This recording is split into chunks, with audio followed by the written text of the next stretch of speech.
Hello there, very good evening and welcome to your Primetime News Bulletin. I'm Shane Silva. A very good evening, I'm Mahina Bongzo. Here's a look at your headlines. President pays homage to the Jai Shri Mahabodhi. Commonwealth Lawyers Associations urge for the independence of the judiciary be respected. All Religious Forum says that the independence of the judiciary is in danger. Two fishermen from the ill-fated Carvin fishing vessel rescued.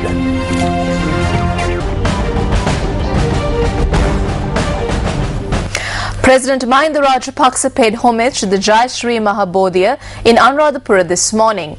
Atamasthanaadhipati Venerable Pallegama Sirinivasa Thero and the chief incumbent of the Ruwan Valley Mahasaya, Venerable Pallegama Hemaratana Thera, were also present at the occasion.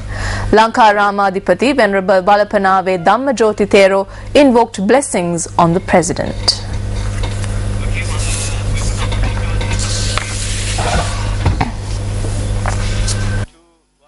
On to another story that made the headlines tonight. Now, two fishermen of the Kavindi 1 multi-day fishing vessel who were stranded at sea have been rescued. Two other fishermen remain missing.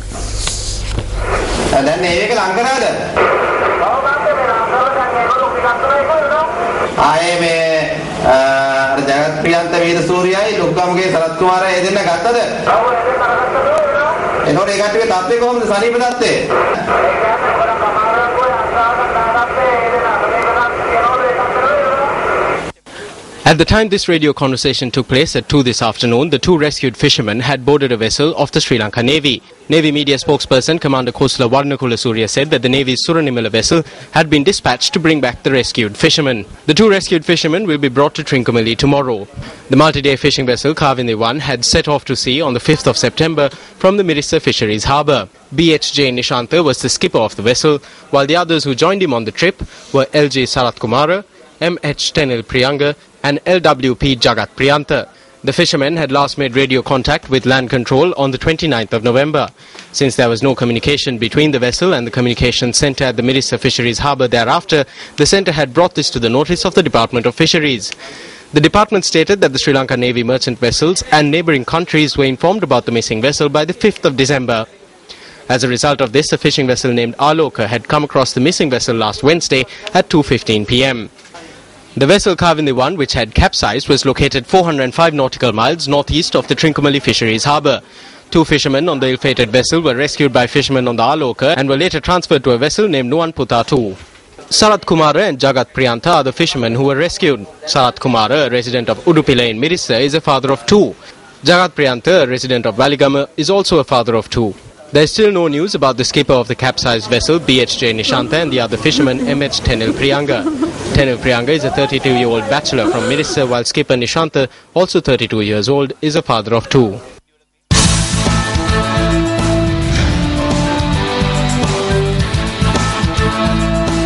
Seven petitions which were filed challenging the inquiry process of the impeachment motion against the Chief Justice, Dr. Shirani Bandaranaike, were taken up in the Supreme Court today. The hearing, which commenced at about 10 o'clock this morning, only concluded at 5:10 this evening. The petitions were taken up before a three-member bench comprising of Justices Nimal Gamini Amaratunga, K. Sri Pavan and Priyasad Dep. The seven petitions challenging the inquiry process of the impeachment motion state that the Parliamentary Select Committee examining the impeachment motion does not possess judicial powers. The petitions further state that the process is inconsistent with the Constitution. However, Attorney General Palita Fernando argued today that the Speaker had appointed the PSC as a constitutional requirement and not as a judicial matter. Following the Attorney General's submissions, the bench allowed the intervening parties that had filed petitions challenging these seven petitions to make their submissions. Considering the facts that were presented in court today, the bench ordered lawyers for all the parties to hand over written submissions on the 18th of this month.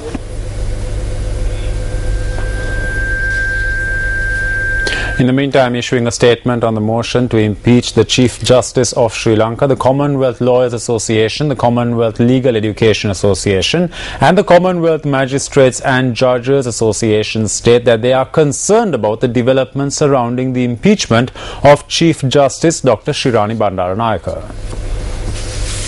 The statement says Sri Lanka as a member of the Commonwealth is expected to adhere to the fundamental values and principles of the Commonwealth, which includes the provision of an independent and impartial judiciary that can only be removed by proper process on grounds of incapability and gross misconduct. Raising concerns of the impeachment proceedings, the associations note that they are concerned that the Latimer House principles on the accountability of and the relationship between the three branches of government have been ignored, and that as a result the judiciary and the rule of law have been severely damaged. The statement also notes that the associations endorsed the statement made by the International Commission of Juries on the 6th of December 2012 and have made representations to the Commonwealth Secretariat General on the issue as well as the United Nations Special Rapporteur on the independence of judges and lawyers, and notes the Commonwealth Secretary General's statement on the 12th of December 2012. The associations urge the government and Parliament of Sri Lanka to respect the independence of the judiciary and in particular to comply with its constitutional safeguards and the Commonwealth Latimer House principles and international standards. Now, what are these Commonwealth Latimer House principles? If you wish to follow more on this, you could log on to our website www.newsfirst.lk, where the News First team has uploaded them for your benefit. The Congress of Religions say that there are serious discrepancies in the government's actions with regard to the impeachment motion against the Chief Justice. The organization, which comprises of multi-faith religious leaders, point out that they too approve of the appeal made by the chief prelates to the President, requesting that steps be taken to withdraw the impeachment motion. The Congress of Religions recently addressed a letter pertaining to the impeachment motion to the President, Speaker and the Chairman of the Parliamentary Select Committee.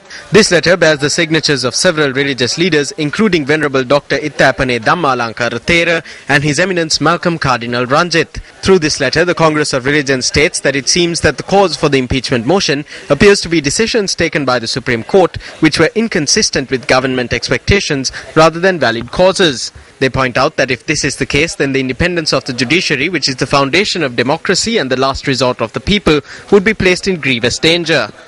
The organization further notes that the government's haste in this matter, which has developed thus far, serves to raise numerous suspicions regarding its intentions. In their letter, the Congress of Religions highlights the fact that the Chief Justice was not even given the same time frame granted to an ordinary citizen to prepare her case and respond to the charges levelled against her. The letter states that this serves to arouse suspicions regarding the government's aspirations. The organization adds that they were disappointed by the government's rejection of a recommendation made by the Supreme Court to postpone the PSC process until its legitimacy could be determined.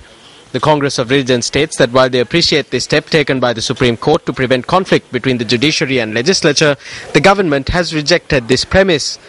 The letter states that it has become clear that the government is acting partially with regard to the final decision in this matter, adding that attempts are also being made to somehow obtain the government's desired verdict.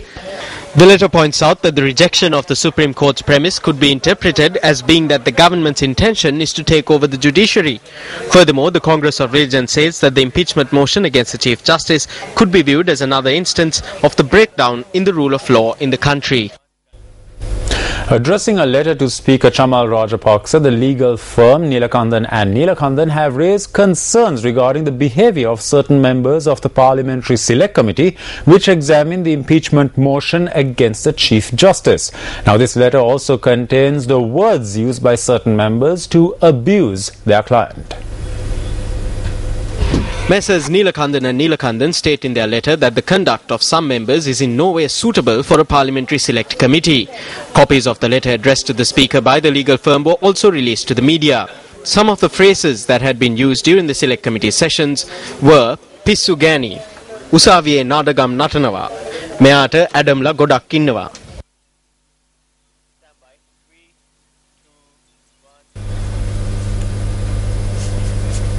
It's time now to take a look at the newspaper cartoon of the day.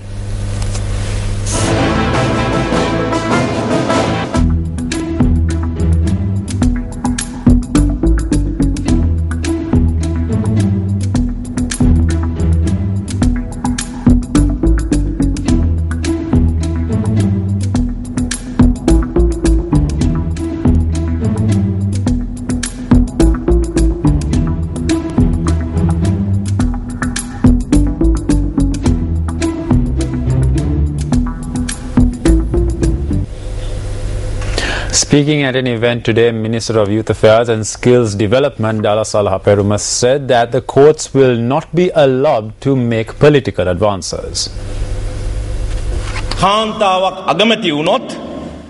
The people making these allegations are the ones who said if a female becomes the Prime Minister, the chair she sits on will have to be washed every month.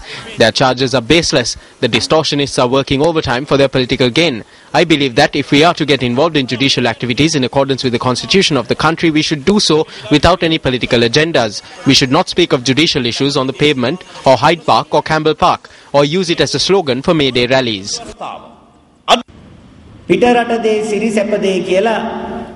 When we said that foreign goods are luxurious and opened up the economy, the handlooms industry crumbled. After that, following the riots of 1983, the tourism industry crumbled and our handloom industry fell into a situation similar to where the man who has fallen from the tree is gored by a bull.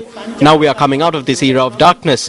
Today, the tourism industry has seen a renaissance. More than 1 million tourists are visiting the country annually.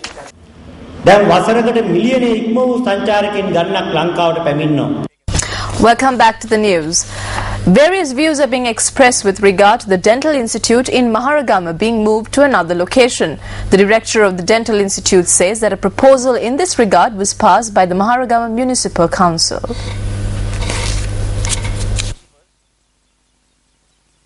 The Maharagama Dental Institute began functioning in 1952 on a 5.5-acre plot of land said to have been donated by Sir John Kotalawala. It was funded by the government of New Zealand. A number of dentists have been produced by this institute. Research and development on oral health is also conducted at this institute. A proposal has now been made to erect a bus stop at the location.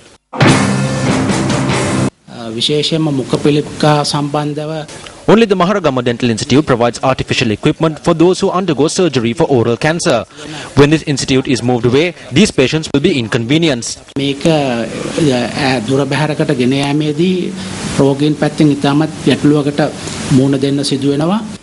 director further notes that the secretary of the Maharagama Municipal Council had informed the secretary to the ministry about this proposal in writing.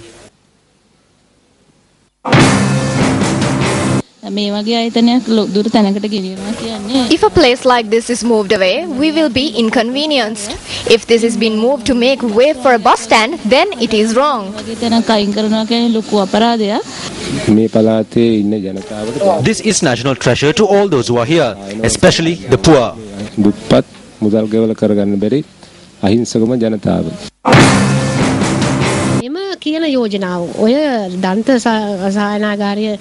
The Urban Development Authority and our officials conducted a study on this proposal and reported its findings to me.